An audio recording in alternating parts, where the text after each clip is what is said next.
வணக்கம். ஜோதிட சொந்தங்கள் அனைவருக்கும் வணக்கம். நான் கோவிலிருந்து உங்கள் செல்வராஜ்.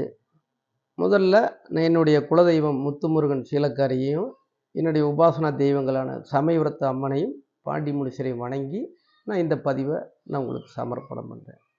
இப்போ நாம் இன்னைக்கு பார்க்க போகிற பதிவு எதை பற்றியதுன்னா, சூரியனும் குருவும் இணைஞ்சு நிற்கிறதுனால அந்த ஜாதகருக்கு என்ன மாதிரியான பலன்களை வாழ்க்கையில் கொடுக்கும், கிடைக்கும் அப்படிங்கிறத பற்றிய ஒரு பதிவு இது. பொதுவாகவே பார்த்தீங்கன்னா இந்த குருவும் சூரியனும் சேர்ந்திருந்தா ஜோதிடத்தில் இதை பற்றி என்ன குறிப்பிடுறாங்கன்னா சிவராஜ யோகம்னு சொல்கிறாங்க. சிவராஜ யோகம்னு சொன்னாக்க இன்னைக்கு நம்ம வழக்கில் நாம் இதை எந்த மாதிரி எடுத்துக்கணும்னா ஒரு அரச யோகம், ஒரு பதவி யோகம் இப்படிங்கிற மாதிரி கணக்கில் நம்ம இதை எடுத்துக்கலாம். எங்கள் பதவியும் பட்டமும் படித்தவங்களுக்கு கிடைக்கும்.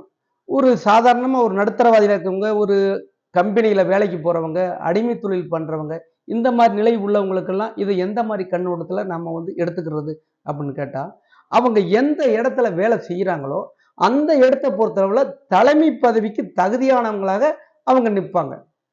இவங்க சொல்ல மற்றவங்க கேட்டு நடக்கிற மாதிரியான ஒரு நிலைப்பாடு அந்த ஜாதகருக்கு கண்டிப்பாக இருக்கும்.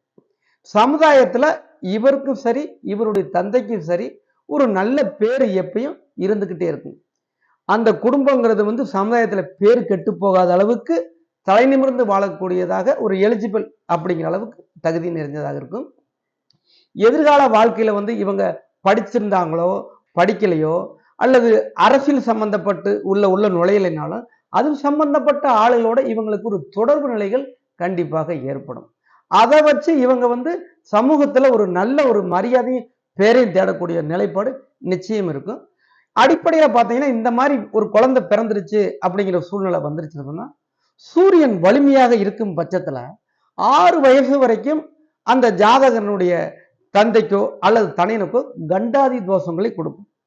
இல்ல குரு நல்லா வளர்த்துட்டாருங்க, சூரியன் கொஞ்சம் அந்த இடத்துல பலகீனமா இருக்காருங்கிற நிலை வந்தா 16 வயசு வரைக்கும் அந்த ஜாதகனுக்கோ ஜாதகனை சேர்ந்த அந்த குடும்பத்தினருக்கோ தந்தைக்கோ அந்த குடும்பத்தில் உள்ளவங்களுக்கு சில பிரச்சனைகளும் கண்டங்களையும் கண்டிப்பாக கொடுத்தே தீரும்.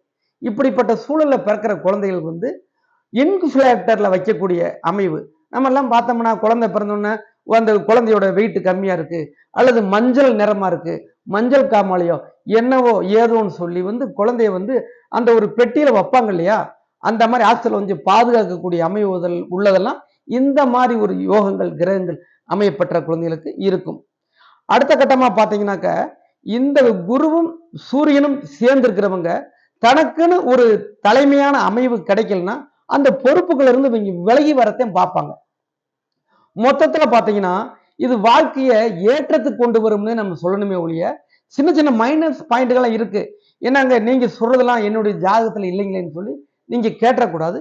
நாம பேசுறது ஒரு பொதுவான நிலைப்பாடு உள்ள ஒரு கணிப்பை பத்தி தான் நாம பேசுறோம். அப்போ சிவராஜ யோகம்னு சொல்லக்கூடிய அமைவு வாழ்க்கையில இவங்க ஆளுமை தன்மையோட வாழ பிறந்தவங்க அப்படிங்கிற ஒரு கணக்கு உண்டுங்க. மனிதாபிமானம் இவங்களுக்கு நிச்சயமாக இருக்கும். நல்லது கெட்டதை பகுத்து பார்க்கக்கூடிய குணாசியங்களும் இயல்புகளும் இயல்பாகவே இருக்கும். இவங்க இந்த 2 கிரகமும் காலச்சக்கரத்துக்கு சூரியன் 5ஆம் இடத்து அதிபதியாகவும் குரு 9ஆம் இடத்து அதிபதியாகவும் இவங்க இருவருமே நெருப்பு ராசி தத்துவத்தை உள்ள கிரகங்களா நிக்கிறதுனால இவங்க பொதுவா வருஷத்துக்கு ஒரு முறை இந்த மாதிரி ஜாதக அமைவு பெற்றவர்கள் வீடுகள்ல யாகங்கள் கோமங்களை வளர்க்கலாம், சிவனை வழிபாடு செய்யலாம். சிவனும் பார்வதியும் இருக்கக்கூடிய கோயில்கள்ல அந்தப்புற பூஜைங்கிற அந்த பள்ளியறை பூஜையில வருஷத்துக்கு ஒரு முறை இவங்க கலந்துக்கிறது நல்லது.